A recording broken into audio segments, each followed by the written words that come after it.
Hello everyone, I'm Dr. Kanishka Kaushik. Welcome you all on Topper's Top. So today we will discuss industry chapter of economy. इसमें हम कुछ MCQs को भी discuss करेंगे और ये वाला जो प्रोस्पेक्टिव मैं लेके चल रही हूँ इकोनॉमी के इंडस्ट्रीज चैप्टर का वो स्पेसिफिकली EPFO के लिए है। उसी के साथ जो करंट अफेयर है रिलेटेड इंडस्ट्रीज से, जो भी आत्मनिर्भर भारत के अंदर आया, कौन से सेक्टर्स की डेवलपमेंट होने वाली, क्या रिवाइज प्रोविजंस है, उन सबको हम डिस्कस करेंगे। तो चलिए वीडियो को शुरू करते हैं। तो देखिए, सबसे पहले इंडस्ट्री की बात करें तो हमें डेफिनेशन के बारे में पता होना चाहिए। तो इंडस्ट्री की जो डेफिनेशन है उसको देखते हैं। अगर कभी भी किसी भी ऐसी फैक्ट्री के अंदर या किसी एस्टेब्लिशमेंट के अंदर किसी रॉ मटेरियल को, मतलब किसी कच्चे माल को एक गुड्स में बदला जाता है, मैन्युफैक्चर किया जाता है, तो उस चीज़ को हम क्या कह देते हैं? एक इंडस्ट्री कह देते हैं। मतलब वो जगह जहाँ पे ये सारा प्रोसेस हो रहा है तो वो क्या हो जाती है? आपकी इंडस्ट्री हो जाती है। सिंपल सी डेफिनेशन ये हो गई है। अब ये देखते हैं स्पेसिफिकली कि किस तरीके से जो इंडस्ट्रीज़ थी वो शुरू हुई थी। तो देखिए, सबसे पहले जो इंडस्ट्रीज़ का रेजोल्यूशन आया था, मतलब इंडस्ट्री पॉलिसी आई थी, तो वो आई थी 1948 में, इंडस्ट्रियल पॉलिसी ऑफ 1948। यहाँ पे एक चीज़ आपको याद रखनी है, क्योंकि हमें पता है कि पर्सनैलिटी रिलेटेड क्वेश्चन हमसे पूछे जाते हैं EPFO में। तो जो फर्स्ट इंडस्ट्रियल पॉलिसी ऑफ 1948 आई थी वो किसके थ्रू करी गई थी? तो आफ्टर इंडिपेंडेंस ये अनाउंस हुई थी 6 अप्रैल 1948 को, और इसको प्रेजेंट किया था डॉक्टर श्याम प्रसाद मुखर्जी के थ्रू, जो उस टाइम के इंडस्ट्री मिनिस्टर थे। तो ये वाला जो पॉइंट है आपको अपने प्रीलिम्स के लिए अच्छे से याद रखना है, इनका नाम याद रखना है। उसी के बाद 1948 के बाद आई इंडस्ट्रियल पॉलिसी रेजोल्यूशन आया यहाँ पे 1956 का, जिसको कि अप्रैल 1956 के अंदर पार्लियामेंट के थ्रू अडॉप्ट किया गया। ये ऐसा फर्स्ट कॉम्प्रिहेंसिव स्टेटमेंट था जिसमें कि इंडस्ट्रियल डेवलपमेंट के ऊपर काम किया गया। क्योंकि देखिए, पहले क्या था, एग्रीकल्चर सेक्टर लेट था हमारा जितना भी इकोनॉमी था। तो फिर जो जवाहरलाल नेहरू आए थे तो उन्होंने क्या कहा था कि इंडस्ट्रीज जो हैं वो टेम्पल्स ऑफ इंडिया है, ऐसी स्टेटमेंट देके उन्होंने जो अपना पूरा फोकस किया था वो इंडस्ट्रियल डेवलपमेंट ऑफ इंडिया के ऊपर किया था। और उसी के बाद जो कि इंडस्ट्रीज थी वो बेसिक इकोनॉमिक पॉलिसी बनी रही। मतलब जो इंडस्ट्रियल पॉलिसी थी वो बेसिक इकोनॉमिक पॉलिसी यहाँ पे लंबे टाइम तक रही। फिर आते हैं कि industrial policy of India basically है क्या, इसके ऑब्जेक्टिव्स क्या है।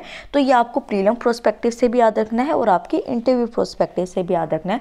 तो मेन ऑब्जेक्टिव की अगर बात करते हैं तो प्रोडक्टिविटी जो भी हो रही है किसी कंट्री के अंदर, तो वो प्रोडक्टिविटी तो आप किसी भी तरीके से कर सकते हैं। मान लीजिए आपकी पढ़ाई की प्रोडक्टिविटी है, आप दिन में एक दिन 1 घंटा पढ़ लिए, एक दिन 10 घंटे पढ़ लिए, पर वो आपका क्या सस्टेनेबल वे नहीं है, वो आपका रिजल्ट नहीं आएगा। तो इस तरीके से ही यहाँ पे क्या है, इंडस्ट्रियल पॉलिसी जो है उसका मेन ऑब्जेक्टिव है कि जो भी ग्रोथ हो प्रोडक्टिविटी के अंदर वो एक सस्टेन मैनर में हो। मतलब वो ग्रोथ होती रहे, ऐसा नहीं है एक दिन ग्रोथ हुई फिर घट गई, फिर ग्रोथ हुई फिर घट गई, एक सस्टेन मैनर में ये ग्रोथ होनी चाहिए। दूसरा जो है, एम्प्लॉयमेंट जो भी जनरेट की जा रही है वो गेनफुल होनी चाहिए। देखिए, एक तो आप जो है कहीं पे जॉब कर रहे हैं जहाँ पे आपको 10,000 रुपये मिल रहे हैं, ना तो आपको वहाँ पे अच्छी इनकम मिल रही है, ना ही आपको ज़्यादा कुछ वहाँ पे सीखने को मिल रहा है। तो वो क्या हो गई, आपकी गेनफुल एम्प्लॉयमेंट नहीं होएगी। गेनफुल एम्प्लॉयमेंट क्या है, जहाँ पे आपकी जो सैलरी है वो भी रिवाइज की जा रही है, उसी के साथ आप एक न्यू स्किल, न्यू ट्रेनिंग भी एक्वायर कर रहे हैं और अपने एक्सपीरियंस को, अपने स्किल्स को इम्प्रूव करते हैं। तो इस तरीके की गेनफुल एम्प्लॉयमेंट को एनहांस करने की बात की गई। उसी के साथ जो ह्यूमन रिसोर्सेज होते हैं उनका ऑप्टिमल यूटिलाइजेशन करना, मतलब कि ह्यूमन रिसोर्सेज जो है उनकी ब्रेन पावर को यूज करके ज़्यादा से ज़्यादा इंप्रूवमेंट करना इकोनॉमी के अंदर, ये इसका ऑब्जेक्टिव था। और उसी के साथ जो हमारी इंडस्ट्रीज है उसको एक इंटरनेशनल कंपटीशन के लिए मेंटेन रखना और डेवलप करना कि वो जाके इंटरनेशनल मार्केट में compete कर सके। और उसी के साथ जो इंडिया है उसको ट्रांसफॉर्म करना एक इंडस्ट्री के मेजर पार्टनर और प्लेयर के फॉर्म में। नेक्स्ट आ जाता है कि ये आपका क्या आ गया, करंट अफेयर का पार्ट आ गया। ये आपके इंटरव्यू प्रोस्पेक्टिव से इंपॉर्टेंट है। मे बी मतलब अगर एनालिटिकल पेपर बना तो हो सकता है प्रीलिम्स में पूछा जा सके। तो यहाँ पे बेसिकली जो है एक फोरकास्ट किया गया था कि अभी इंडिया के अंदर 2020 के अंदर 5 बेस्ट इंडस्ट्री सेक्टर कौन से होते हैं इंडियन इन्वेस्टर्स के थ्रू।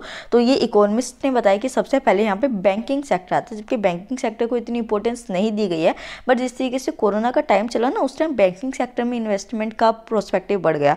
तो सबसे पहले आया बैंकिंग, फिर आया इंफ्रास्ट्रक्चर, थर्ड आया ऑटोमोबाइल इंडस्ट्री, फोर्थ आया IT industry and fifth is consumer electronics. तो ये जो इंडस्ट्री है ये 2020 के सेक्टर में इंप्रूव होने की बात कही गई थी। अब आते हैं स्टैटिक पोर्शन से, इसी में जो है हम आगे जाके करंट अफेयर को भी लिंकअप कर देंगे। तो सबसे पहले देखते हैं कोर इंडस्ट्रीज़ को। देखिए, कोर इंडस्ट्री का क्या मतलब समझते हैं, मतलब कि कोई एक ऐसी इंडस्ट्री जिसकी बैकबोन के ऊपर, मतलब जिसके ऊपर और भी बहुत सारी इंडस्ट्रीज डिपेंड होती है। तो ये जो बीच की इंडस्ट्री है ना, जैसे अर्थ होता है, अर्थ की कोर है, उसी के ऊपर मेंटल बनी, फिर क्रस्ट बनी, तो बेसिक चीज़ क्या है, बोन क्या है, उसकी कोर है। तो कोर एक ऐसी ही इंडस्ट्री होती है। तो कोर इंडस्ट्रीज जो होते हैं वो मेन इंडस्ट्री होती है जिसका इकोनॉमी के ऊपर एक मल्टीप्लायर इफेक्ट होता है, क्योंकि इसके ऊपर और सारी इंडस्ट्रीज भी डिपेंड होती है। तो मोस्ट कंट्रीज के अंदर जो है एक पर्टिकुलर इंडस्ट्री होती है, जैसे कि आप मान लीजिए कि बांग्लादेश है, बांग्लादेश में क्या हो गया, टेक्सटाइल इंडस्ट्री हो गई। जो ये चाइना वगैरह है, यहाँ पे ये प्रोडक्ट्स बनाते हैं, टेक्नोलॉजिकल सेक्टर्स हो जाते हैं, इस तरीके का हो गया। अपनी कंट्री में आयरन एंड स्टील हो गई, तो ऑटोमोबाइल हो गई। तो इस तरीके से ये क्या हो गई, कोर इंडस्ट्रीज के अंदर आ जाएंगी, जो कि ऑल इंडस्ट्रीज का भी बैकबोन बनती है। यहाँ पे जो है हमारी कंट्री के अंदर टोटल 8 कोर इंडस्ट्रीज है, जिसके लिए 2015 में इस वाले टॉपिक के ऊपर क्वेश्चन आ चुका था। और ये जो IIP है इसके ऊपर भी क्वेश्चन आ चुका है 2018 में आई थिंक। तो ये वाला पूरा ही प्रोस्पेक्टिव आपके लिए इंपॉर्टेंट है। तो पहली बात तो आपको याद रखना है कि जो 8 कोर इंडस्ट्रीज है वो कितना हमारा इंडेक्स ऑफ इंडस्ट्रियल प्रोडक्शन का कॉन्स्टिट्यूशन रखते हैं। तो 40.27% जो है वो खाली ये 8 कोर इंडस्ट्रीज जो है इनके आइटम्स जो है वो इंक्लूड होते हैं IIP के अंदर। अब IIP क्या है जिसको हम डिस्कस करें, तो बेसिकली क्या है कि ये एक इंडेक्स होता है जो कि आपको डिटेल देगा कि जो वेरियस सेक्टर्स है इकोनॉमी के अंदर उनकी ग्रोथ कैसे हो रही है। तो यहाँ पे वेरियस सेक्टर्स कौन से हो सकते हैं, मिनरल माइनिंग, इलेक्ट्रिसिटी, मैन्युफैक्चरिंग, कोई भी हो सकता है। बस ये आपको बता रही है कि ईच सेक्टर का ग्रोथ किस तरीके से हो रहा है। इसको कंपाइल और पब्लिश किया जाता है हर महीने। ये जो मंथली वाला पॉइंट है ना, ये प्रीलिम्स प्रोस्पेक्टिव से इंपॉर्टेंट है। आपसे डायरेक्टली पूछा जाएगा कि IIP जो है वो किस बेसिस पे जो है, मतलब कि कितने टाइम ड्यूरेशन के बाद पब्लिश की जाती है। तो मंथली ये पब्लिश होती है और के थ्रू पब्लिश की जाती है, तो ये सेंट्रल स्टैटिस्टिकल ऑर्गेनाइजेशन के थ्रू पब्लिश की जाती है। ये दोनों पॉइंट्स आपके प्रीलिम्स के। यहाँ पे basically ministry of statistics and programmes के अंदर इसको पब्लिश किया जाता है। और कब किया जाता है कि जब एक मंथ का एंड हो जाता है उसके 6 वीक्स के बाद जो रेफरेंस के बेसिस पे, जो 6 वीक्स के रेफरेंस के बेसिस पे इसको फिर पब्लिश कर दिया जाता है। तो आपको मंथली बेसिस और 6 वीक्स जो है दोनों यहाँ पे याद रखने हैं। उसके बाद जो है बेस ईयर देखते हैं, क्योंकि बेस ईयर भी पूछा जाता है। जैसे GDP की ग्रोथ का पूछा गया था, तो मैंने जो कल आपको बताई थी standing committee on economic statistics, मैंने वहाँ पे क्या बताया था कि जो हमारे डाटा है उसके अंदर फ्लक्चुएशंस है, उसकी वजह से जो है बेस ईयर अभी भी IIP का जो है वो 2011-12 ही रखा गया है। अनाउंस जो किया गया 2017 में कि 11-12 ही रहेगा। पहले 17-18 होना था बट वो हुआ नहीं था क्वालिटी डाटा के इशू की वजह से। तो 2005 से बेस ईयर क्या हो चुका है, अब आपका 2011-12 हो चुका है IIP का। ये वाला पॉइंट भी प्रीलिम्स के लिए आपको याद रखना है। अब आपको याद रखना है कि जो 8 कोर इंडस्ट्रीज है उनकी वेटेज कितनी है, मतलब कि कौन सी इंडस्ट्री ज़्यादा स्ट्रॉन्ग है, ज़्यादा एक तरीके से बैकबोन फॉर्म करते हैं।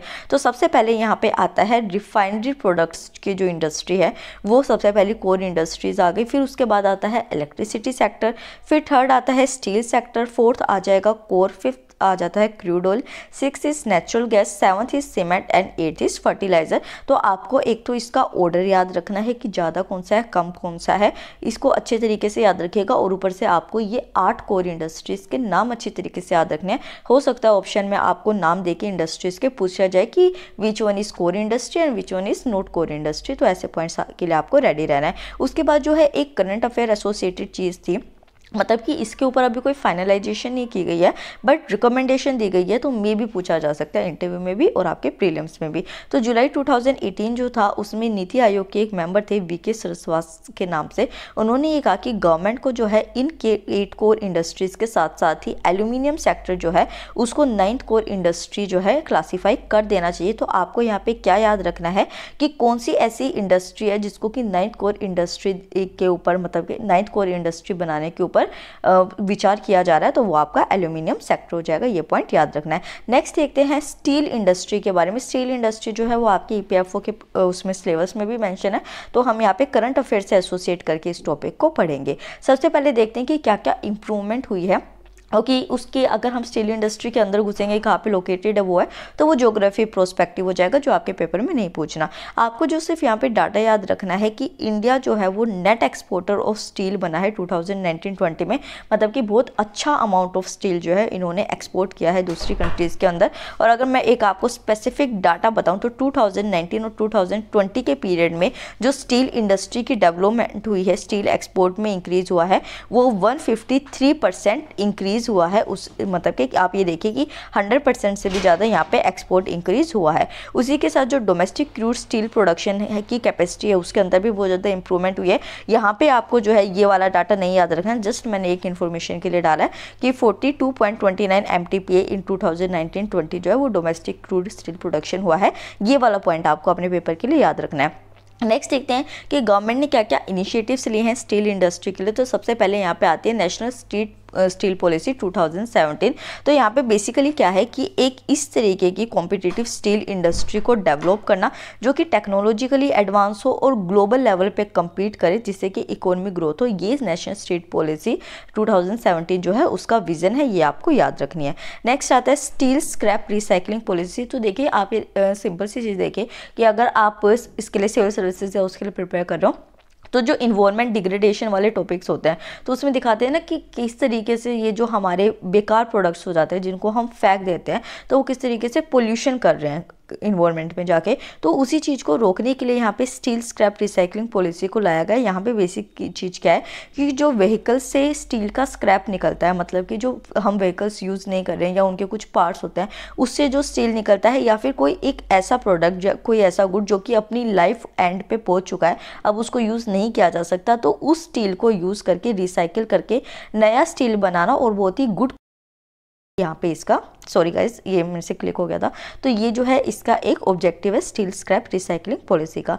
नेक्स्ट आता है introduction of quick response that is QR code. तो यहाँ पे एक QR कोड जो है वो बनाया गया है जहाँ पे कि ये देखा जा सकता है कि जो स्टील प्रोड्यूस हो रहा है किसी ब्रांच का, किसी भी एस्टेब्लिशमेंट का, ब्रांड का, तो उसकी क्वालिटी क्या है, उसकी जेनोलॉजी क्या है, ये सारा ट्रैक किया जा सकता है यहाँ पे, ताकि जो आइडेंटिफिकेशन की जा सके स्टील की वो एक इम्प्रूव लेवल में हो सके। तो QR कोड को डेवलप किया गया है। उसी के साथ जो 4th इंडस्ट्रियल रेवोल्यूशन का अडोप्शन किया गया है उससे जो मैन्युफैक्चरिंग होगी वो इम्प्रूव होगी, processes, material usages, energy efficiency, और उसी के साथ प्लांट और वर्कर प्रोडक्टिविटी को भी इंक्रीज किया जाएगा विद 4th इंडस्ट्रियल रेवोल्यूशन। तो ये सारे पॉइंट्स जो है 4th इंडस्ट्रियल रेवोल्यूशन के आपको याद रखने हैं। नेक्स्ट आता है steel research and technology mission of India. हमने कैसे रिसाइकलिंग की बात की, तो रिसाइकलिंग ऐसे तो है नहीं ना कि आप इजीली कर सकते हो, जरूरी भी नहीं कि रिसाइकलिंग के बाद अच्छी quality of steel he develop हो। तो यहाँ पे इस वजह से रिसर्च और टेक्नोलॉजी को डेवलप करने की बात कही गई है। उसके लिए council of scientific and industrial research जो है उसमें फाइनेंशियल असिस्टेंस प्रोवाइड की गई है, ग्रांट किया गया है। और उसी के साथ ये भी देखा गया है कि ग्रीन हाउस गैस एमिशन जो है वो भी स्टील इंडस्ट्री से कम हो, तो इन्वायरमेंटल प्रोस्पेक्टिव को भी देखा गया है। ये वाले पॉइंट्स याद रखने हैं। नेक्स्ट और लास्ट जो करंट अफेयर है यहाँ पे वो ये है कि देखिए जो आत्मनिर्भर भारत अभी लॉन्च किया गया, सेल्फ रिलायंस की बात की गई, तो उसमें जो स्टील क्लस्टर है उसको इंक्लूड किया गया। पहली बात तो कोर इंडस्ट्री है तो ऑब्वियसली इसको इंक्लूड करना है। उसके साथ क्या एक बेनिफिट है, जो हमारे ईस्टर्न पार्ट है ना कंट्री के, ईस्टर्न स्टेट्स जैसे कि छत्तीसगढ़ है, झारखंड है, वेस्ट बंगाल है, उड़ीसा है, आंध्र प्रदेश है, इन 5 स्टेट्स के नाम आपको याद रखने हैं। तो यहाँ पे इस इंडस्ट्री को बूम अप करने की बात की गई है क्योंकि यहाँ पे ही बेसिक जो स्टील है वो प्रोड्यूस होता है। तो यहाँ पे मिनिस्ट्री ऑफ स्टील के अंदर पूर्वोदय इनिशिएटिव को लॉन्च किया गया है ताकि इन 5 स्टेट्स के अंदर आत्मनिर्भर भारत के अंदर जो स्टील क्लस्टर्स है उनको और ज़्यादा डेवलप किया जा सके। तो ये वाला करंट अफेयर आप अपना अच्छे से याद रखेंगे। नेक्स्ट देखते हैं MSME को। तो देखिए MSME जो पहले थी अब उसकी जो सीलिंग्स थी कि कितना इन्वेस्टमेंट होना चाहिए, कितना जो है उसका एनुअल टर्नओवर होना चाहिए, उसमें चेंजेस लाए गए हैं। इस वजह से ये आपके लिए इंपॉर्टेंट हो जाती है। MSME की डेफिनेशंस वगैरह आपको नहीं याद रखनी है। एक चीज़ तो आपको ये याद रखनी है कि जो डिस्टिंक्शन था मैन्युफैक्चरिंग और सर्विस सेक्टर में, मतलब पहले क्या किया जाता था MSME में भी ना, जो मैन्युफैक्चरिंग सेक्टर था और जो सर्विस सेक्टर था उसके लिए अलग अलग डाटा था, अलग अलग थ्रेशोल्ड रखा गया था। पहली बात तो पहली बात तो उस चीज़ को ख़त्म कर दिया गया है। अब जो micro small and medium enterprises होगा उसका इन्वेस्टमेंट और जो एनुअल टर्नओवर है वो दोनों इंडस्ट्रीज़ के लिए सेम कर दिया गया है। तो यहाँ पे देखिए माइक्रो जो इंडस्ट्री है वो इंडस्ट्री होती है जिसमें कि आप अपने इक्विपमेंट में इन्वेस्टमेंट करें वो 1 करोड़ से ज़्यादा ना हो, मतलब 1 करोड़ रुपीज़ तक का आप इन्वेस्टमेंट अपने इक्विपमेंट्स में कर सकते हो, तो वो माइक्रो लेवल हो गया। वहीं पर जो इन्वेस्टमेंट आपने की, जो भी आपने प्रोडक्शन किया, उसके बाद जो आपका एनुअल टर्नओवर है वो 5 करोड़ रुपीज़ तक का होना चाहिए। पहले ये 5 करोड़ नहीं था, 1 करोड़ रुपीज़ था, तो अब इसको बढ़ा के कितना कर दिया गया है, 5 करोड़ रुपीज़ कर दिया गया है। वहीं पे अगर हम स्मॉल सेक्टर की इंडस्ट्रीज़ को देखते हैं तो यहाँ पे इन्वेस्टमेंट अलाउड है 10 करोड़ रुपीज़ तक की, मतलब कि आप 10 करोड़ तक अपनी इन्वेस्टमेंट कर सकते हैं इंडस्ट्री में, और आपका जो टर्नओवर होना चाहिए वो 50 करोड़ होना चाहिए, उससे ज़्यादा नहीं होना चाहिए।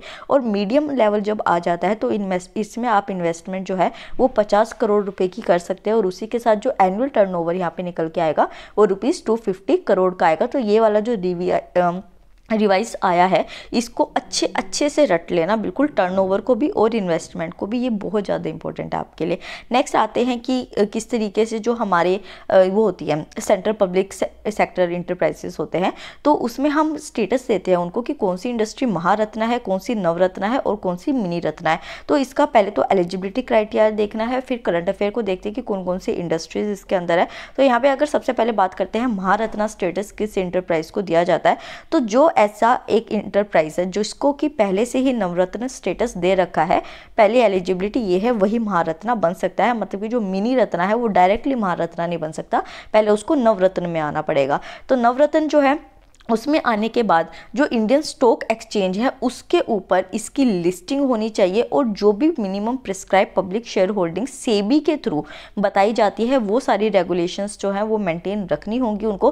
तो एक तो ये चीज़ रखनी है कि किसके थ्रू जो है ये बताया जाता है कि इंडियन स्टॉक एक्सचेंज के ऊपर आपको इतनी शेयर होल्डिंग रखनी है, तो वो सेबी के थ्रू बताया जाता है, ये पॉइंट याद रखना है। तीसरी जो है, जो एवरेज एनुअल टर्नओवर जो होना चाहिए किसी भी उसका नवरत्न स्टेटस का महारत्ना में जाने के लिए, तो ₹25,000 करोड़ रुपीज़ का होना चाहिए पिछले 3 साल में, वही फिर महारत्न बन सकती है। और उसी के साथ जो नेट वर्थ होनी चाहिए उस इंडस्ट्री की वो 15,000 करोड़ रुपीज़ से ज़्यादा होनी चाहिए पिछले 3 साल में।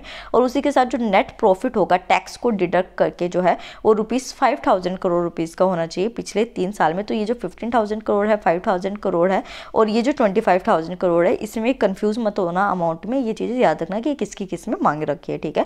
और उसी के साथ जो है, जो भी ऐसी इंडस्ट्री है उसका एक इंटरनेशनल ऑपरेशंस में प्रेजेंस होनी चाहिए, इंटरनेशनल ऑपरेशंस उसको करने चाहिए, उसी के बाद उसको महारत्ना स्टेटस मिल सकता है। अब बात करते हैं कि नवरत्न स्टेटस जो है वो किस इंडस्ट्री को मिलता है, तो कोई ऐसी मिनी रत्न की इंडस्ट्री जो कि कैटेगरी 1 या शेड्यूल ए के CPSE के अंदर आती है वो फिर नवरत्न बन सकती है।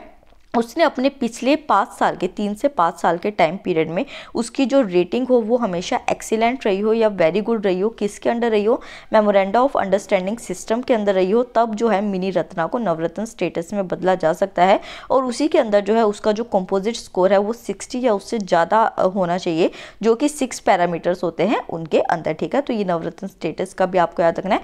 फिर जो है ये 6 पैरामीटर्स कौन से हैं जिनमें कि इनको अपना 60 से ज़्यादा स्कोर रखना है। सबसे पहले कि जो नेट वर्थ है उसके साथ उसको नेट प्रॉफिट कितना हो रहा है उस इंडस्ट्री को, ये ध्यान में रखा जाएगा। उसके बाद जो है मैन पावर कॉस्ट जो है वो कितनी लगेगी टोटल कॉस्ट ऑफ प्रोडक्शन या सर्विस के साथ। उसी के साथ जो है डेप्रिसिएशन से पहले उसको कितना प्रॉफिट हुआ था और कितना इंटरेस्ट और जो टैक्सेस है वो कैपिटल पे उसकी लगता है। उसी के साथ जो है प्रॉफिट की जो भी टैक्सेस और इंटरेस्ट है उसको पे करने से पहले उसका प्रॉफिट कितना रहा है, उसका अर्निंग पर शेयर कितना होता है कि जितने भी उसके शेयर्स है मार्केट के अंदर उसमें उसकी पर शेयर कितनी अर्निंग होती है। और उसके साथ जो है इंटर सेक्टोरल परफॉर्मेंस उस इंडस्ट्री की कैसी है। तो ये 6 पैरामीटर्स के बेसिस पे जो मिनी रत्ना है जब वो शेड्यूल ए में आ जाएगी तो उसको नवरत्न बना दिया जाएगा। फिर आता है मिनी रत्न स्टेटस के बारे में, तो कोई ऐसी CPSE मतलब कोई भी सेंट्रल पब्लिक सेक्टर इंटरप्राइज जो कि लास्ट 3 ईयर्स में अच्छा खासा प्रॉफिट बना रही है कंटिन्यूसली और पॉजिटिव उसकी नेटवर्थ है, तो उसको फिर मिनी रत्ना का स्टेटस दे दिया जाएगा। तो ये सारे आपको याद रखने हैं। अब आता है कि कौन सी जो इंडस्ट्रीज है वो महारत्ना की कैटेगरी के अंदर आती है और कौन सी नवरत्ना की कैटेगरी के अंदर आती है, आपको उनके नाम याद रखने हैं। तो सबसे पहले यहाँ पे आता है national thermal power corporation, second is oil and natural gas corporation, steel authority of India limited, fourth is Bharatiya heavy electricals limited and fifth is Indian oil corporation limited. ये क्या हो गई आपकी 5 महारत्ना की कंपनीज हो गई। उसके बाद 5 और है। करंट अफेयर यहाँ पे क्या है कि 2019 के अंदर जो हिंदुस्तान पेट्रोलियम कॉर्पोरेशन लिमिटेड था इसको अभी जस्ट फ्रेशली जो है महारत्ना का स्टेटस दिया गया है। तो आपको ये याद रखना है कि कौन सा ऐसा है इंटरप्राइज जो है, कौन सी ऐसी सेक्टर है जिसको कि अभी महारत्ना का स्टेटस मिला है, तो वो है हिंदुस्तान पेट्रोलियम कॉर्पोरेशन लिमिटेड। ये आपका करंट अफेयर बन गया। उसके अलावा कोल इंडिया लिमिटेड है, गेल है, आपका BPCL है, पावर ग्रिड है, ये सारी महारत्ना कैटेगरी के अंदर आती है। फिर देखते हैं कि नवरत्ना कैटेगरी के अंदर कौन से आते हैं, तो भारत इलेक्ट्रॉनिक्स लिमिटेड हो गया, container corporation of India limited, engineers India limited, Hindustan aeronautics limited, Mahanagar telephone Nigam limited और national aluminium company, national building construction corporation, national coal mineral development corporation, LC India limited, oil India limited and power finance corporation, Rashtriya Ispat Nigam limited, rural electrification corporation and shipping corporation India. तो total 14 जो industries है वो आपकी नवरत्न की category के अंदर आती है और टोटल 10 जो है वो महारत्न कैटेगरी के अंदर आती है। तो अब तक अगर वीडियो पसंद आई है तो चैनल को सब्सक्राइब कीजिए, वीडियो को लाइक ज़रूर कीजिए। अब हम क्वेश्चंस के ऊपर आते हैं। एक क्वेश्चन आपको कमेंट सेक्शन में आंसर करना है और दूसरा जो क्वेश्चन है वो हम यहीं डिस्कस करेंगे। तो ये वाला जो क्वेश्चन है आप कमेंट सेक्शन में आंसर करेंगे। तो क्वेश्चन है with reference to world trade organisation affairs, world trade organisation है अपने सिलेबस के अंदर, तो which of the following best describe special safeguard mechanism. तो आपको ये बताना है कि जो WTO है उसके स्पेशल सेफगार्ड मैकेनिज्म के अंदर क्या बताया गया है। फर्स्ट ऑप्शन है यहाँ पे आपके पास mechanism provided for the developed countries to raise traffics to deal with cheap goods from the developing nations।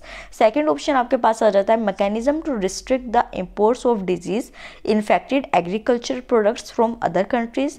Third option is mechanism to curb the imports of goods whose manufacturing process has violated international labor norms। and last is a tool that will allow developing countries to raise traffics temporarily to deal with import surge और price fall। तो एक बार question को आप दोबारा देख लीजिए, ये देखिए ऑप्शंस।